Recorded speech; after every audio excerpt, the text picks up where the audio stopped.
Bismillah ar-Rahman ar-Rahim, chers élèves, deuxième bac sciences PC de SVT. Toujours dans le chapitre dérivation étude fonction, on va voir quelques exemples pour la fonction dérivée. Donc l'exercice 3 comporte deux fonctions, deux exercices. Le premier exercice, soit f, la fonction définie par f de x est égale à racine cubique de x facteur de 1 moins racine septième de x. On va essayer de calculer f', c'est-à-dire la fonction dérivée, après avoir déterminé son domaine de dérivation. Deuxième exercice, soit j'ai la fonction définie par g de x, c'est le produit de racine cubique de x avec sinus x. Donc on va montrer que g est dérivable sur l'intervalle ouvert 0 plus l'infini. Montrer que g est dérivable à droite en 0, puis on va calculer le nombre dérivé à droite de f en 0. Après, on va calculer la fonction g' de x pour tout réel strictement positif. Donc faites pause à la vidéo, essayez de faire cet exercice.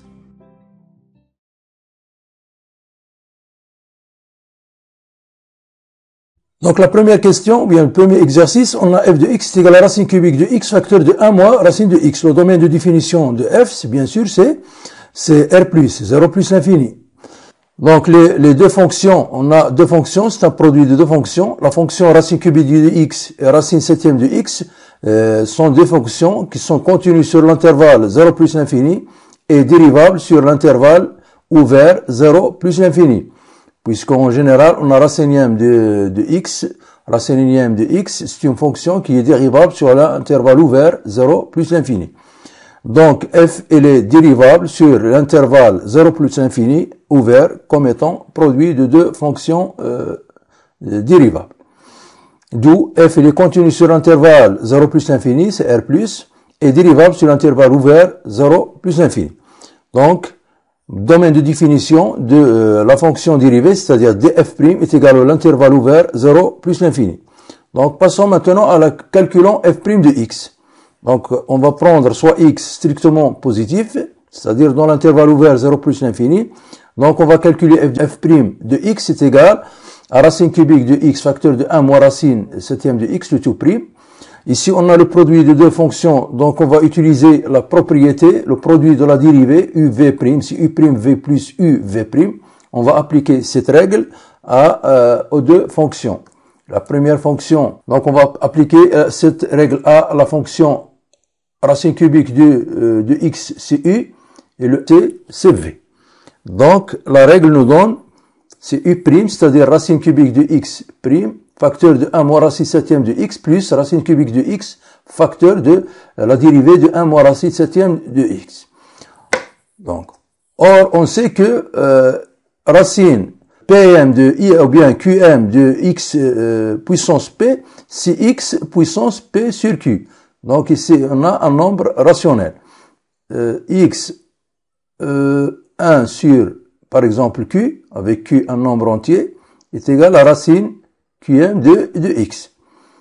Et en général, on a x puissance p sur q, si p est puissance positif, est égal à racine qm de x puissance p. Et si il est négatif, donc si par exemple x puissance moins p sur q, c'est 1 sur x puissance p sur q. Donc pour la dérivée, si R est un rationnel, donc pour tout x strictement positif, on a x, ou bien la dérivée de x puissance R', c'est R facteur de x puissance R moins 1. Avec R, il peut être sous forme de P sur Q, puisque c'est un nombre rationnel. Donc on va appliquer ces deux règles sur notre cas. Dans la racine cubique de x, il faut l'écrire sous forme de x puissance 1 tiers pour calculer sa dérivée, puis appliquer cette règle. Et de même pour racine septième de x. Donc, on a racine cubique de x', c'est x puissance 1 tiers prime, donc c'est égal à 1 tiers, c'est r, le 1 tiers c'est r ici dans la règle. Facteur, ou bien 1 tiers x puissance 1 tiers moins 1, on calcule 1 tiers moins 1, c'est moins 2 tiers. Donc, puisque on a ici une puissance qui est négative, pour la rendre positive, il suffit d'écrire x puissance 2 tiers au dénominateur. Donc, de même pour racine septième de x. prime, c'est x puissance 1 septième. On va écrire le racine septième de x sous forme d'une puissance 1 septième, prime. En appliquant cette règle, c'est 1 septième, x puissance 1 septième moins 1, donc est égal à moins 6 sur 7.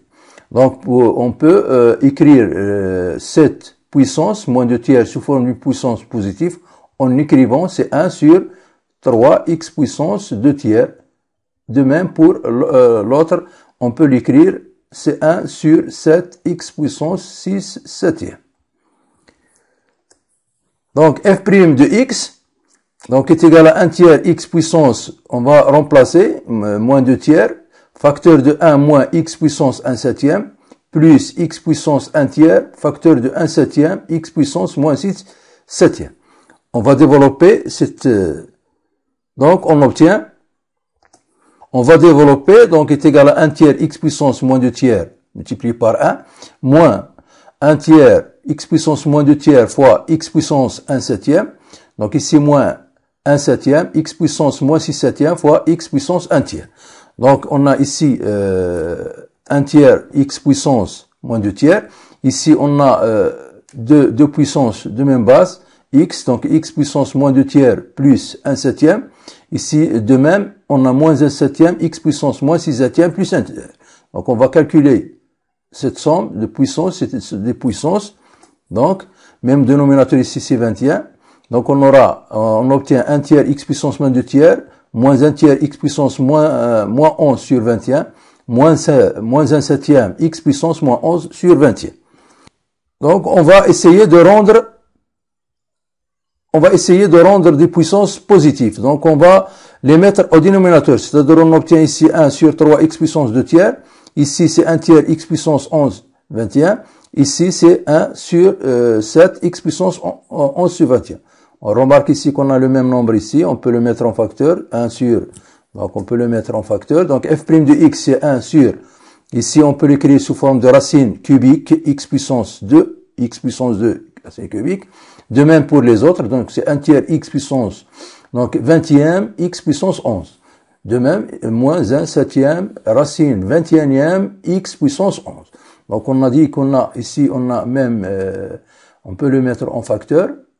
Donc on obtient, d'où, quel que soit x strictement positif, le f' de x, donc c'est 1 tiers racine cubique de x carré. Donc le 1 tiers, le moins 1 tiers moins 1 septième, c'est moins 10 sur 21. Donc racine 21e x puissance 11. Donc passons à la deuxième exercice. On a g de x est égal à racine cubique de x fois sinus x. Donc on va montrer que g est dérivable sur l'intervalle ouvert 0 plus l'infini. Donc on a dit que g c'est le produit de deux fonctions. On a premièrement on a dg, le domaine de définition c'est r plus. Donc premièrement on a la fonction racine cubique de x, il est dérivable sur l'intervalle ouvert 0 plus l'infini. Sinus x, c'est une fonction qui est dérivable sur r, donc il est dérivable sur l'intervalle ouvert 0 plus l'infini. Donc g, il est dérivable sur l'intervalle ouvert 0 plus l'infini comme produit de deux fonctions dérivables sur cet intervalle.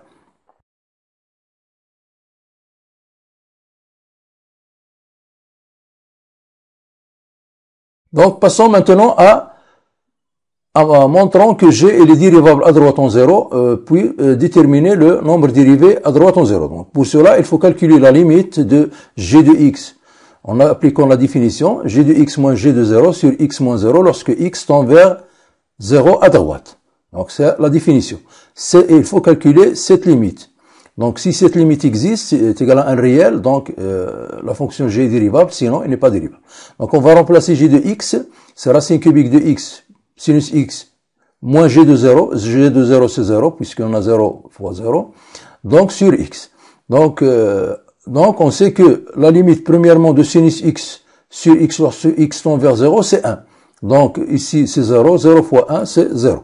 Donc, la limite est égale à la limite de racine cubique de x fois sinus x sur x lorsque x tend vers 0 à droite. Donc, on sait que racine cubique de x tend vers 0 lorsque x tend vers 0, plus, à droite. Et limite de sinus x sur x est égale à 1 lorsque x tend vers 0. Donc, la limite de produit est égale à 0.